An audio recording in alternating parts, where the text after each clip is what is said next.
Tonight, we leave the modern world behind for the quiet of the Middle Ages. Close your eyes and listen. Backslash and you are back in time, safe and warm. Let the story begin. Backslash and you settle into the watch, your shoulders rounding against the damp wool of your cloak. The course weave a familiar scratch against your neck. Your first duty is to the lamp. You lift the bronze shield, feeling the faint, greasy warmth of the flame on your palm, a small island of heat in the vast, wet cold. You take the iron pick from your belt, its metal so cold it seems to bite your fingertips even through the calluses, and you lean in to trim the charred edge of the wick. The action is slow, deliberate. A gentle scrape, a tiny twist to tighten the flax fibers, a careful lowering of the shield back into place.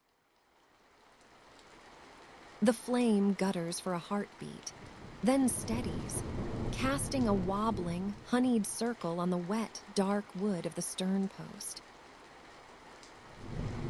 The smell of burning whale oil is thick and ancient, a scent of the deep ocean and long hunts, and it mixes with the ever-present salt tang of the spray and the peat-like odor of the sodden deck. Your legs know the ship's rhythm. You stand, knees slightly bent, feet planted wide on the plank slick with cold seawater. You feel the knarr climb the back of a long, rolling swell, a deep, groaning lift that travels up from the keel, through the deck, into the bones of your ankles and calves. Then the long, slow surrender as the ship slides down the other side, a sighing descent that makes your stomach float for a moment before the solid thump of the next wave against the hull grounds you again. This is the ship's breath, in and out, a timeless glacial rhythm. The steerboard rope creaks as the helmsman, a vague shape further forward, makes a minute adjustment. The sound is a companion, a dry wooden cricket in the wet dark. After an immeasurable passage of time, marked only by the number of swells your body has registered, you set the lampwick aside and take up the bailer.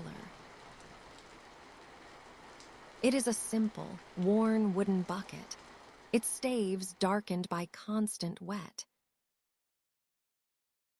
You kneel, the dampness immediately soaking through the knee of your trousers, a cold shock that you accept without thought. You feel for the bilge hatch with numb fingers, lift it, and lower the bucket into the black space below. Your arm descends into a colder air, a dank breath rising to meet you, smelling of stagnant seawater and the sweet, rotten scent of the ballast stones. You hear the splash as the bucket hits the water, then the heavier sound as it fills. You haul it up, hand over hand on the rope handle, the muscles in your forearm tightening with a dull, familiar ache. The water sloshes over the rim as you bring it to the deck, a cold sprinkle on your wrist. You turn and empty it over the side in one long, practiced pour. The water arcs out, a brief, dark cascade, and is swallowed instantly by the sea. You do this again. And again. The slosh of the seawater in the bucket, the creak of the rope, the pour over the side. This is your liturgy. The world is quiet save for this water song. The cold is a living thing. It has long since seeped up through the sealskin of your boots, a dull, penetrating chill that has settled deep in the marrow of your feet. It climbs your legs, stiffens the joints of your knees. It lives in your fingers, making them clumsy and thick as you work. The sensation of the wooden baler handle reduced to a distant, blunt pressure. You shift your weight from foot to foot, a slow, almost imperceptible movement to keep the blood flowing. But the cold is patient. It waits. It knows you cannot leave your post. You pull the cloak tighter, but the wool is heavy with moisture and gives no warmth, only a slight respite from the wind's direct bite on your neck. You listen. The wind is a low, constant hum in the rigging, a note that sometimes rises to a soft moan as it passes through the blocks and lines. It is a dry sound above the wet world of the deck.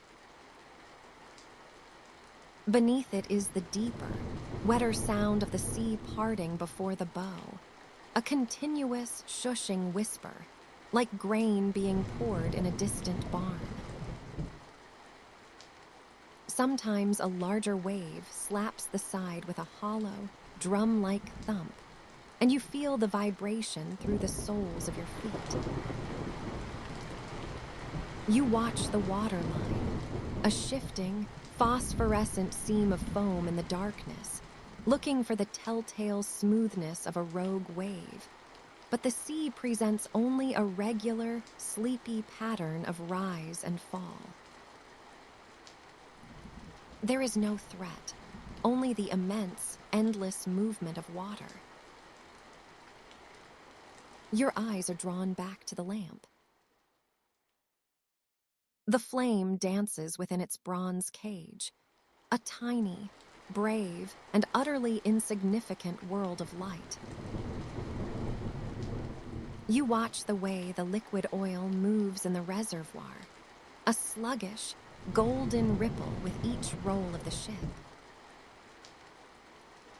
You watch the smoke, a thin gray thread that rises and is immediately torn apart by the wind. The task of guarding it is profound in its simplicity.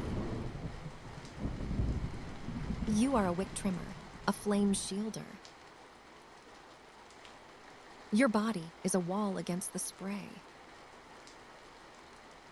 You lean slightly, your back to the wind, so your bulk shelters the light. The rough wool of your cloak absorbs the occasional mist that drifts over the stern, and you feel the minute, cold kisses of spray on the back of your head. The horizon remains a uniform black, a seamless join between the starless sky and the darker sea. But slowly, so slowly you cannot mark the moment it begins, the quality of the darkness changes. It softens from ink to charcoal, from charcoal to the deep gray of a wolf-esque pelt. This is dawn's first promise, not a color, but a lessening. You cannot see the sun, nor will you for a long time, but you see the effect of its distant approach. The mast, a tall, tapered shadow against the void, begins to separate itself from the sky. The coils of rope on the deck become visible as vague, rounded shapes. The helmsman's face is still in shadow, but you see the pale glimpse of his hands on the tiller. The world is quiet, and the gray light seeps in like cold water into cloth, gradual and total. The flame of your lamp grows paler, its orange glow becoming wan and thin against the creeping day. Your watch is not over, but the deep night terror has passed. The knarr rolls on. You lift the bailer once more, the slosh of seawater a constant companion, and you empty the cold weight over the side again and again, in a rhythm as old as the sea itself. You are the night watch sailor, a solitary figure at the stern of the knarr, an autumn chill already a familiar companion on your skin, a steady presence that has settled deep into your bones. The ship, a sturdy vessel of oak and pine, rises and falls with a vast, languid breath beneath you, a ceaseless motion that has become an extension of your own balance, a part of the very rhythm of your standing. You lean into the sway, your sealskin boots finding purchase on the wet, cold deck planks, the worn wood smooth and slick beneath your feet, a fine sheen of sea spray clinging to every surface, catching the faint, trembling light of the single whale oil lamp. This lamp, your charge, flickers with a hesitant glow, casting a small, private circle of warmth and light against the immense, indifferent dark of the North Sea night. You reach out a slow, deliberate hand, your fingers, already stiff with the pervasive cold that seeps up from the deck and down from the endless sky, brushing against the smooth, slightly greasy surface of the lamp's metal casing. The smell of whale oil, a thick, rich, slightly acrid scent, is a constant perfume around you, mingling with the sharper tang of salt and the damp, earthy smell of wet wool from your tunic. Your thumb and forefinger, calloused and accustomed to the task, find the small, stiff knob that controls the wick. With a barely perceptible turn, you ease it up, watching the tiny flame respond, stretching itself a little taller, brighter, pushing back the encroaching shadows just a fraction more. Then, with an even slower movement, you draw it back down, just a hair, until the flame burns cleanly, without smoke, a steady, unwavering point of light. The subtle warmth radiating from the glass globe is a small comfort, a fleeting moment of respite against the biting air, and you cup your hand around it for a moment, letting the heat bloom against your chilled palm before the cold reclaims it. The wind, a constant, unseen force, whispers through the rigging above you, a low, mournful sigh that changes subtly with each shift in the ship's course, each rise and fall of the waves.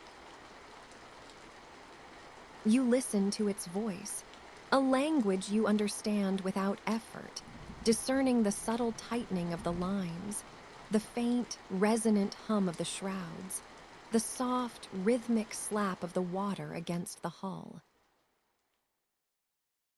It is a world of sound, a symphony of creaks and groans, of sloshing and rushing, all weaving together into a continuous, unbroken tapestry of the night.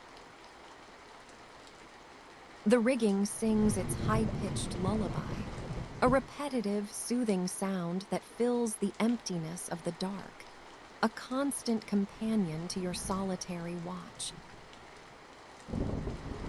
You feel the wind on your exposed cheeks, a raw, cold touch that steals the warmth from your face, and you instinctively turn your body slightly, offering your broad back to the most persistent gusts, shielding the lamp's precious flame from the fine, icy spray that occasionally flies over the stern, a stinging reminder of the vast, cold ocean beneath. Every hour, as the sand runs silently through the wooden hourglass by the steerboard, a new duty calls, a familiar, deep-seated rhythm in your body. It is time to bail the bilge. You move with a slow, practiced grace, your body accustomed to the ship's perpetual roll, your muscles anticipating each tilt and righting. Your hand finds the rough, wet rope of the wooden bucket, its weight a familiar heft in your grasp. The wood, swollen and smooth from endless contact with seawater, feels cold and solid. You brace yourself, bending at the knees, the movement a slow, deliberate lowering of your torso into the dim, enclosed space near the mast step, where the accumulated water of the bilge collects. The air here is heavy, thick with the scent of damp wood, stagnant water, and a faint, almost imperceptible smell of fish from past cargoes. The bucket dips into the water with a soft, sucking sound, the cold seeping immediately through the thin leather of your gloves as you immerse your hand. You feel the resistance of the water, the way it fills the bucket with a quiet, heavy rush. Then, with a slow, powerful heave that engages your back and legs, you lift the now heavy bucket, the rope biting gently into your cold fingers. The water sloshes within its wooden confines, a liquid sound that echoes softly in the quiet night, a promise of release. You carry it to the gunwale, the weight pulling gently on your shoulders, your feet planted firmly, your body counteracting the ship's roll with practiced ease. Over the side it goes, with a satisfying, almost sighing sploosh, the water arcing out into the dark, instantly swallowed by the immense, dark expanse of the sea. The bucket returns lighter, dripping, and the process begins again. Scoop, lift, heave, slosh, pour. Scoop, lift, heave, slosh, pour. This rhythmic, repetitive task, performed countless times on countless watches, is a meditation, a steady, simple process that connects you to the ship, to the sea, to the slow passage of time in the deep night. The cold water drips from your hands, running down your arms, chilling your wrists, a constant reminder of the environment that surrounds you.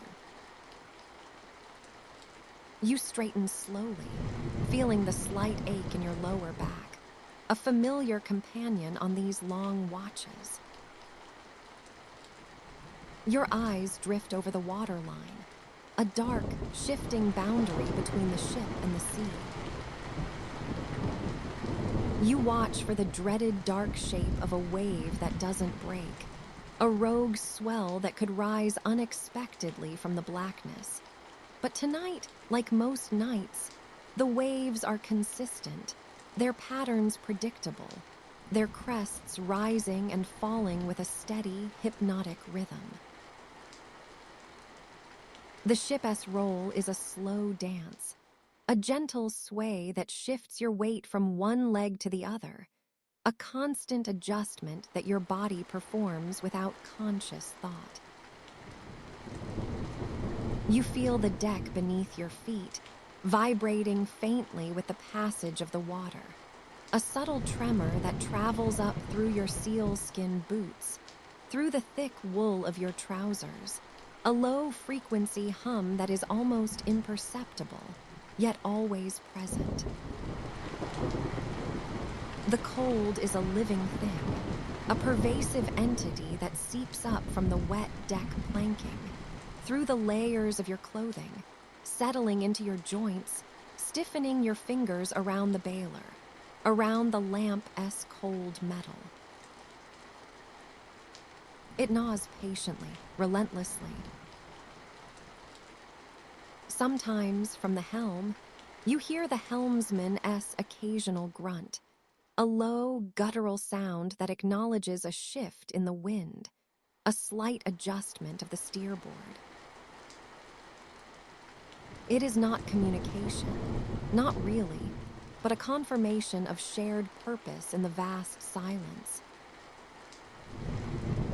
It is a sound that breaks the spell of your solitude for only a moment. Then the quiet returns, deeper, more profound. The rhythmic creak of the mast where it meets the keelson, a low, groaning sound, a deep, resonant voice from the very heart of the ship, continues its steady lament, a constant, reassuring presence in the dark. It is the sound of wood under strain, of a vessel holding steadfast against the relentless push and pull of the ocean, a sound that has echoed through countless nights on countless journeys. The hours blend into a seamless tapestry of cold, sound, and repetitive motion. You trim the lamp again, a minute adjustment, watching the steady flame, its tiny halo of light a comforting beacon in your small, personal world. You feel the chill deepen as the night progresses, a heavier, more insistent cold that seems to penetrate deeper with each passing moment. Your fingers, though accustomed to the cold, are stiff and slow, each movement requiring a conscious effort, a slight push against the encroaching numbness. The air carries the damp, briny scent of the sea, a clean, sharp smell that fills your lungs with each slow, measured breath. You look out over the black water, seeing nothing but the occasional flash of phosphorescence, tiny sparks of life in the endless dark, reflecting the unseen stars above. Dawn is a gray promise, a concept rather than a visible reality on a horizon you cannot yet see, obscured by the vast curve of the earth and the deep, unbroken blackness. You feel it more than you see it, a subtle shift in the quality of the cold, perhaps a faint, almost imperceptible lightening in the deepest reaches of the eastern sky, a mere suggestion of what is to come. The world remains quiet, save for the constant, familiar sounds of the ship and the sea. The creak of the mast, the hiss of the spray, the low hum of the wind, the rhythmic slosh of the bilge water you have just belayed again. You stand, a sentinel in the dark, performing your duties with a steady, unhurried precision, wrapped in the cold, the quiet, and the endless, gentle rocking of the ocean. The journey continues onward, through the dark and the cold, a slow, tranquil passage across the vast, indifferent sea. The deck of the knarr beneath your sealskin boots is a living thing, a vast, salt-dampened expanse of oak that shifts with a slow and predictable gravity as the North Sea rolls beneath the hull. You stand at the stern, your weight distributed evenly, feeling the subtle tilt of the world through the soles of your feet where the thick, oil-treated leather meets the grain of the wood. The cold is not a sudden bite, but a gradual, heavy presence, a companion that has traveled with you, since the sun dipped below the horizon many hours ago. It seeps upward from the wet planking, moving through the layers of dried grass tucked into your boots for insulation, settling into your ankles with a dull, steady weight. Everything is slow, everything is rhythmic, and the world is quiet. Your primary focus is the single whale oil lamp housed in a small, iron-bound lantern at the stern, a tiny amber eye in the vast, indigo darkness of the autumn night.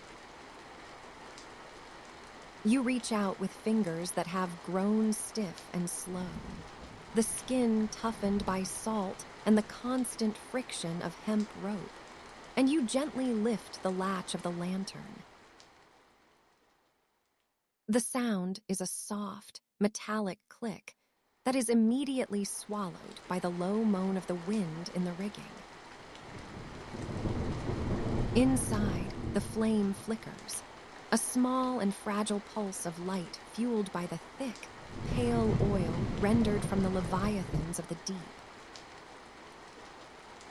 The scent of the oil is heavy and earthy, a pungent aroma that anchors you to the present moment, mixing with the sharp, clean scent of the salt spray and the damp, musty smell of the woolen cloak wrapped tightly around your shoulders. You take a small pair of iron shears from your belt, and with a steady hand, you trim the charred edge of the wick. The motion is practiced and deliberate, a tiny labor that demands your full attention. You watch as the blackened tip falls away, and the flame brightens, casting a warm, golden glow across the wet surface of the deck and the back of your hands. You close the lantern, shielding the light with your own body as a fine mist of spray drifts over the gunwale, the droplets landing on your cloak like 1,000 tiny diamonds that eventually soak into the heavy weave. Every hour, the rhythm of your watch calls for the bailing of the bilge, a task that has no beginning and no end, only the steady repetition of movement. You move toward the center of the ship, where the deck planks have been removed to allow access to the dark water gathering in the belly of the knarr. The wooden bucket is heavy, its oak staves held together by rusted iron hoops, and the handle is a thick, salt-crusted rope that feels rough against your palms. You lower the bucket into the darkness, hearing the hollow splash as it meets the seawater that has seeped through the clinker-built seams of the hull. The water is cold and dark, reflecting nothing but the faint, distant memory of the stars. You pull the bucket up, the muscles in your shoulders moving in a slow, familiar protest, and you carry the weight to the side of the ship. The slosh of the water inside the bucket is a heavy, rhythmic sound, a wet percussion that matches the heartbeat of the ship. You pour the water over the side, watching it disappear into the foam of the wake, and then you return to repeat the process. Lift, carry, pour. Lift, carry, pour. The world is steady and slow, and the task is a meditation in motion. As you work, you listen to the ship. The knarr is a chorus of wooden voices, each one telling a story of tension and release. The mast, a great pillar of pine, groans where it meets the keelson deep in the hold, a low-frequency vibration that you feel in your bones more than you hear with your ears. The stays and shrouds, The thick ropes of hemp and horsehair that hold the mast steady hum with the wind, a constant, shifting note that changes pitch as the breeze freshens or fades.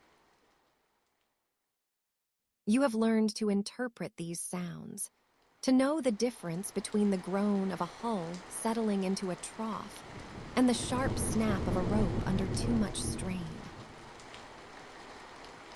But tonight, the sounds are all soft and familiar. The wind is a steady breath from the northeast, pushing the heavy cargo of wool, whetstones, and dried fish toward the distant coast. The ship rolls with a long, easy gait, a cradle rocking on an infinite, dark floor. You find yourself swaying in time with the mast, your knees slightly bent, your body becoming an extension of the ship's own geometry. The helmsman stands a few paces away, a silent shadow draped in furs, his hands resting lightly on the long wooden handle of the steerboard. He does not speak, and neither do you. The only communication between you is the occasional grunt of exertion as he leans his weight against the board to correct the ship's course, a sound that is as much a part of the night as the crashing of the waves against the bow. You watch the waterline along the side of the hull, observing the way the dark water rises and falls against the oak planks. You look for the dreaded shape of a wave that does not break, a rogue mountain of water in the dark, but the sea is well behaved tonight. It is a vast, rolling plain of obsidian, punctuated only by the white ghosts of foam that vanish as quickly as they appear. The salt has crusted in your eyebrows and along the edges of your hair, a fine white powder that feels stiff when you move your face, yet you do not wipe it away. It is a mark of the journey, a layer of the sea itself becoming part of you. Your fingers, though cold, find comfort in the repetitive textures of your environment. You run your hand along the gunwale, feeling the grain of the wood, the way the salt has raised the fibers into a velvet-like roughness. You touch the heavy wool of your tunic, feeling the lanolin that still remains in the fibers, repelling the moisture and keeping the core of your body warm and dry. The world is narrow, confined to the few paces of the deck you inhabit, the smell of the whale oil, and the sound of the water. You think of the dawn, not with longing, but with a quiet, patient acknowledgement. It is a gray promise on a horizon that is currently indistinguishable from the sky, a thin line of light that will eventually dissolve the darkness and reveal the endless expanse of the North Sea in all its cold, blue glory. But for now, the darkness is a blanket, and the work is a sanctuary. You return to the lamp, checking the oil level once more. It has burned down only a fraction of an inch. You adjust the lantern's position slightly, ensuring its light is visible to any vessel that might be trailing behind, though you know you are alone in this stretch of the deep. The flame is steady, a tiny, defiant spark in the vastness. You lean back against the heavy wooden railing, feeling the vibration of the sea through the timber, and you close your eyes for a brief moment, letting the rhythm of the knarr wash over you. The slosh of the bilge water, the creak of the pine, the hum of the rigging, and the cold, salt-laden air, all of it weaves together into a tapestry of absolute stillness. There is no hurry, no destination that matters more than the present moment of the watch. The world is quiet, the ship is safe, and the rhythm remains. You open your eyes and reach for the bucket once more, ready to begin the bailing again, moving slowly, moving surely, as the gray light of the coming day begins to ghost across the water. You settle your weight against the stern post, feeling the rough grain of the seasoned timber press firmly through the thick, coarse wool of your tunic and the hardened, slick leather of your outer coat. The single whaling lamp, cradled securely in its small iron housing, casts a feeble, trembling circle of amber light onto the wet, dark planking immediately around you. Its faint, greasy glow shimmers on the slick, cold surface of the deck, reflecting the perpetual dampness that clings with an insistent tenacity to everything it touches. A low, continuous hum resonates from the taut rigging above, a deep, resonant whisper that weaves itself into the very fabric of the night, a sound so constant it becomes an absence when it briefly shifts. The air, heavy with the sharp, briny scent of the open sea, carries with it the faint mineral tang of distant shores, lands unseen, but somehow present in every breath drawn aboard this vessel. The ship's lanterns, enclosed in horn panels worn smooth and translucent by countless voyages, cast amber pools of light that sway gently with the deck's motion. These golden circles expand and contract against the weathered planking, creating hypnotic patterns that seem to breathe in rhythm with the waves themselves. Within one such circle of light, a coil of rope rests in perfect spirals, each loop laid with the practiced precision of hands that have known this work since childhood. The hemp fibers, bleached pale by sun and salt, absorb the lantern glow and hold it, becoming almost luminous in the surrounding darkness. Near the mainmast, a barrel of drinking water stands lashed securely to iron rings set deep into the deck. Condensation has gathered on its exterior, tiny droplets that catch the lantern light and transform the barrel's surface into a constellation of minute stars. The wood is swollen tight from its precious contents, the iron hoops that bind it dark with the patina of ocean air. Beside it, a wooden ladle hangs from a leather thong, swaying slightly, its bowl worn smooth by countless lips seeking refreshment during the heat of day. The deck itself tells stories in its very grain. Planks of oak, each one selected and shaped by shipwrights whose knowledge passed down through generations, fit together with joints so precise that even the relentless sea cannot find easy purchase between them.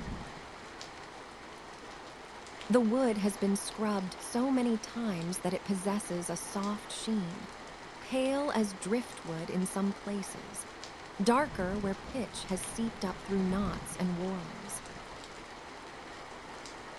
Here and there, small repairs mark the passage of a patch of newer wood, slightly different in hue, or a carefully driven wooden peg where once an iron nail had failed.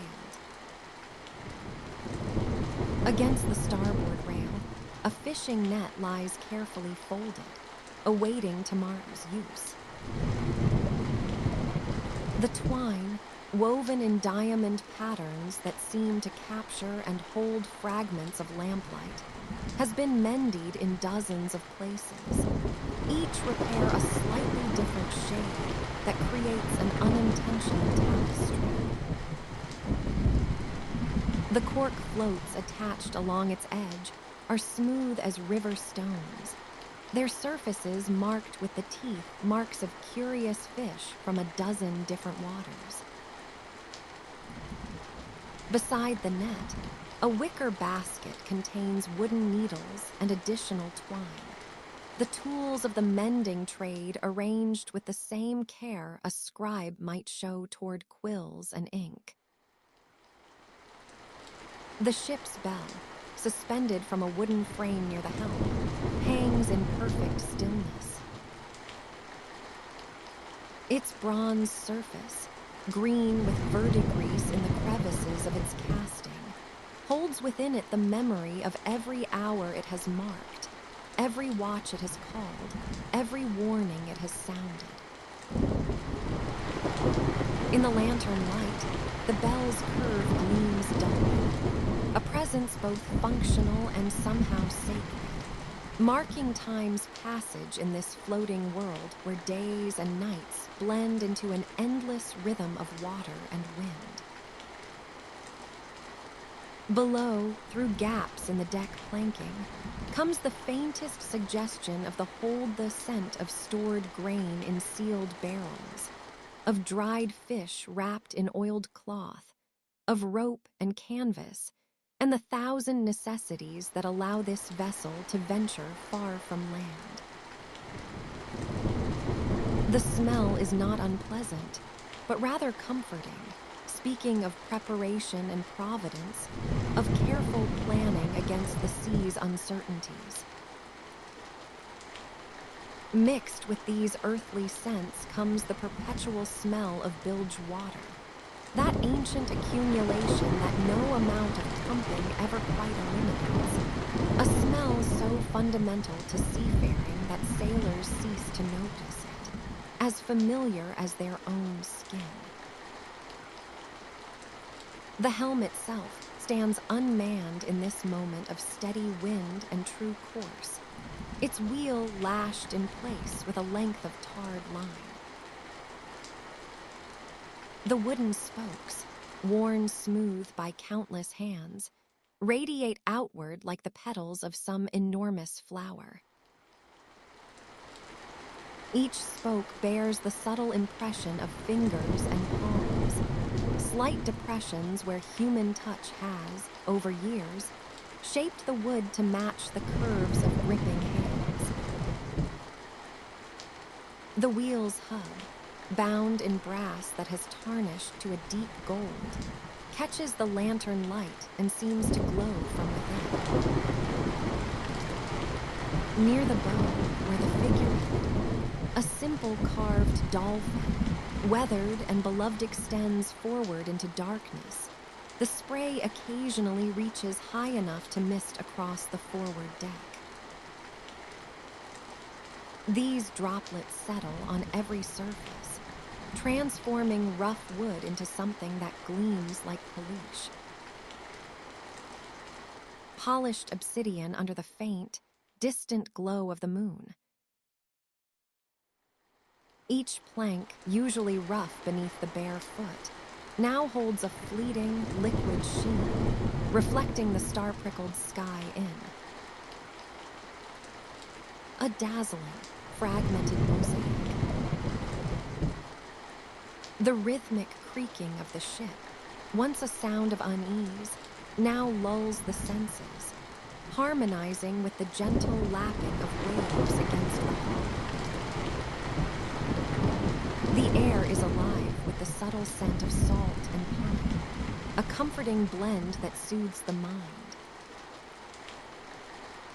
Above, the sails, now furled and still, are silvered with dew, standing out starkly against the indigo night. The rigging, a complex web of ropes, glistens like a spider's silk, catching and dispersing the moonlight in a delicate dance. The distant cry of a night bird, perhaps a seabird seeking its mate, echoes softly, a solitary note in the symphony of the sea. Below deck, the quiet hum of the ship's occupants, now asleep, adds a gentle undertone to the night's melody. The occasional soft thud of a ship settling into the water's cradle is a reassuring testament to the vessel's sturdy embrace.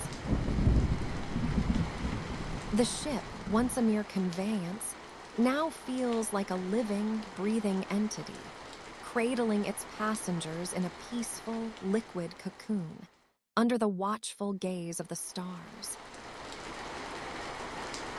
You settle into the watch, the vast, inky blackness of the North Sea embracing the knarr with a cool, damp caress. The air is thick with the scent of salt and damp wood, a subtle, earthy smell that clings to your sealskin tunic and permeates your very breath. Beneath your heavy boots, the rough-hewn deck planks are slick with a fine, persistent mist, a constant reminder of the ocean's chill presence. The rhythmic slap of water against the hull is a lullaby, a sound that has become as familiar as your own heartbeat, a gentle, insistent whisper in the profound quietude of the night. You lean against the stern post, feeling the deep, resonant thrum of the timbers vibrating through your spine, a low, steady hum that speaks of the ship's tireless journey. Your first duty is to the single whale oil lamp, a small enclosed beacon that casts a meager, flickering glow upon the immediate stern. You reach for it, your fingers, already stiffened by the pervasive wind, brushing against the smooth, gold-horn blade that shields the flame. The horn is cool and slightly tacky to the touch, and you can feel the subtle warmth radiating from the enclosed flame within. With practiced ease, you unlatch the small brass catch, the metallic click a surprisingly sharp sound in the vast silence. A faint, oily scent, distinct from the briny air, wafts out as you open the panel, a familiar smell that speaks of light and vigilance. You retrieve the small, pointed iron pick from its leather sheath at your belt, the cold metal biting against your calloused fingertips. With deliberate slowness, you insert the pick into the lamp, carefully teasing the charred tip of the pick. The flame, a tiny, vibrant orange tear, dances nervously as you work, casting elongated, wavering shadows across the stern. You feel the faint resistance of the wick, hear the almost imperceptible crackle as you nudge away the carbon buildup, ensuring a clean, steady burn. The light brightens almost imperceptibly, a fraction more resolute, a small victory against the encroaching darkness. You then carefully relatch the horn panel, the click echoing softly once more, sealing the flame safely within. The warmth from the lamp, though minimal, feels like a small comfort against the persistent chill that wraps around you. You cup your hands around, shielding the precious light from the occasional fine spray that sweeps over the stern, feeling the damp kiss of the sea mist on your exposed skin, a constant, gentle reminder of your vulnerability. Every hour, the deep, resonant chime of the ship's small bell muffled by the heavy sea air, signals another cycle of your watch. This is the moment for the bilge. You move towards the hatch, your sealskin boots making a soft, squelching sound on the wet deck. The wooden bucket, heavy and rough, is kept nestled securely beside the mast. You reach for its cold, hard handle, the grain of the worn but familiar beneath your toe. Lifting the hatch cover, a faint, earthy smell of stale water and damp wood rises, a scent that is both stagnant and alive with the ship's slow decay and resilience. You lower the bucket, feeling the slight resistance of the rope as it uncoils, listening for the soft, gurgling plop as the wood meets the water below. The bucket fills with a slow, deliberate glug-glug-glug, the sound of trapped air escaping, followed by the heavy, sloshing whoosh as it becomes full. You pull it up, the rope biting into your already stiffened hands, the weight of the water a solid, demanding presence. The seawater, dark and frigid, sloshes slightly over the rim, sending tiny, icy droplets splashing onto your sealskin trousers, where they quickly soak in, adding to the pervasive dampness. With a grunt that barely escapes your lips, you heave the bucket over the side, listening to the satisfying cascade of water returning to the sea, a brief, rushing sound quickly swallowed by the vastness of the ocean. The empty bucket feels lighter, almost buoyant in your grasp. This slow, repetitive act, drawing water from the ship's belly and returning it to the endless expanse, is a quiet ritual, a simple defiance against the sea's relentless encroachment. You repeat this, dipping and bailing, until the sound of the water below becomes a faint, distant whisper, until the bucket no longer fills with the same The task is a steady presence, a grounding rhythm in the shifting darkness, a silent testament to the ship's continued journey.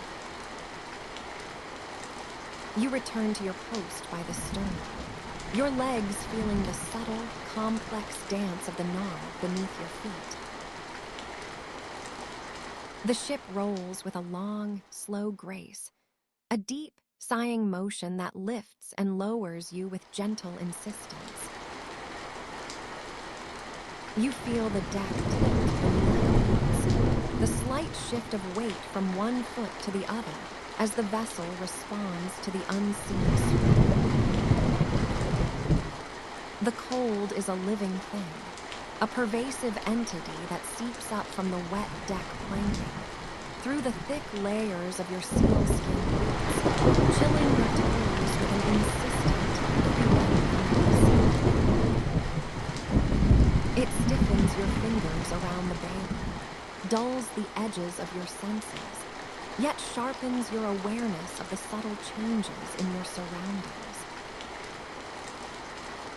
The air itself feels heavy, laden with the scent of brine and the crisp bite of autumn, a taste of metal and ice on your tongue.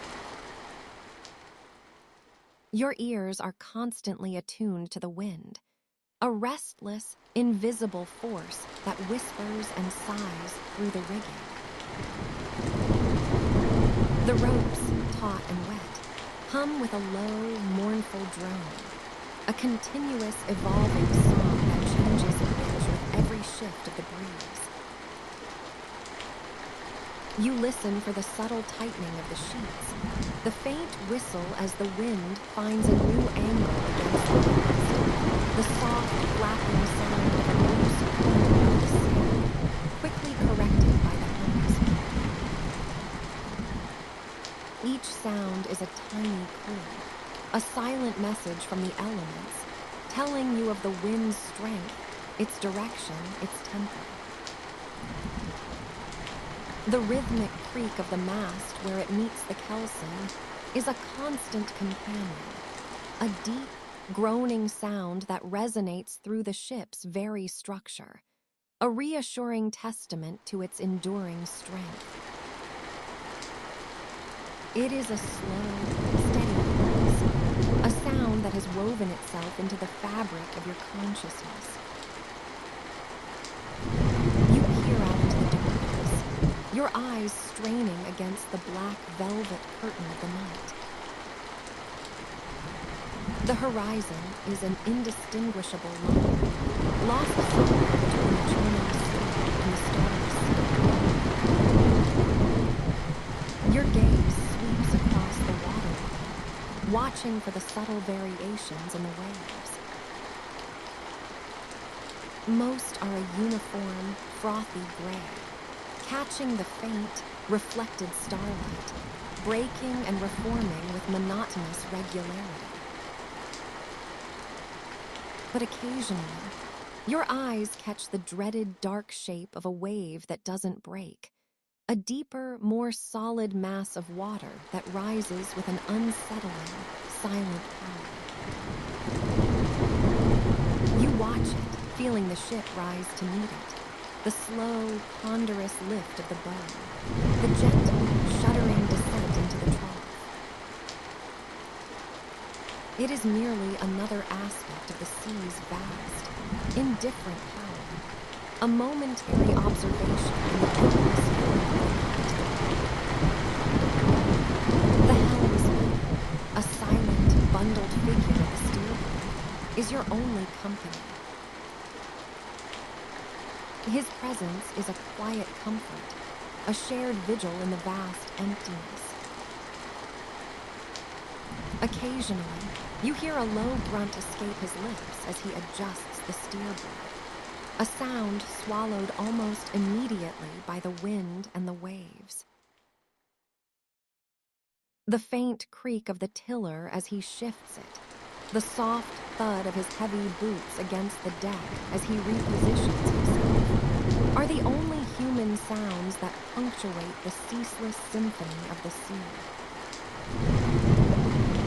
There is no need for words. The shared understanding of your duty, the mutual respect for the ocean's power, binds you in a silent communion. The world is quiet around you, save for these constant, predictable sounds, a gentle rhythm that soothes the mind. The cold continues its slow, steady assault.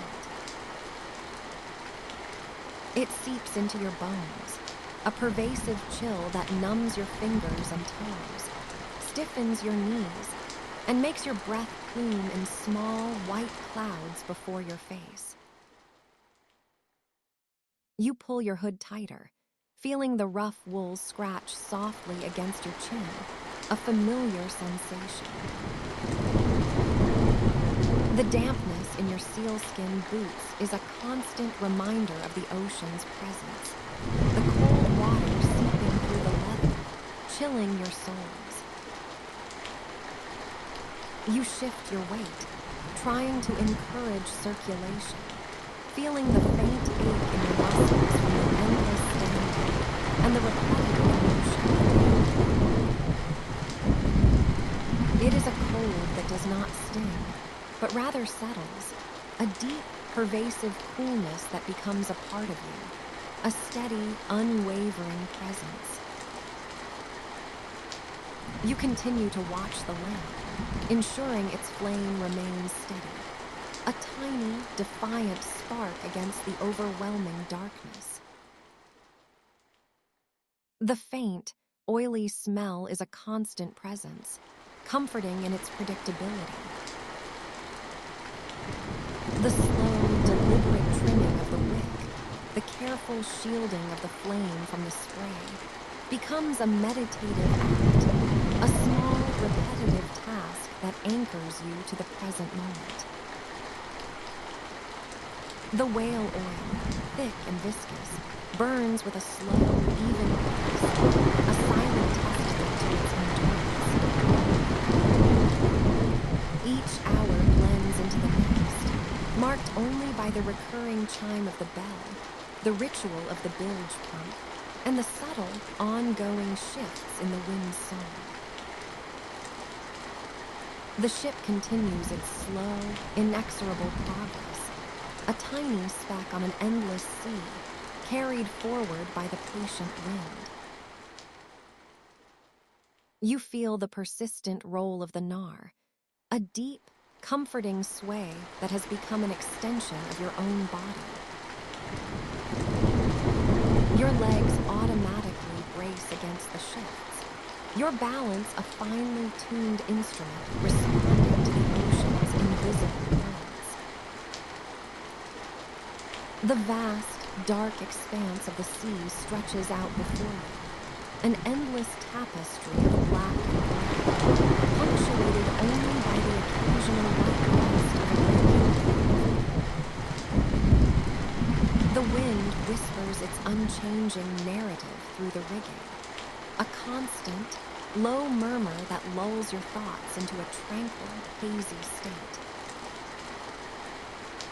You are simply here, a silent sentinel, performing your duties with a quiet precision, an integral part of the ship's slow, unwavering progress through the autumn night.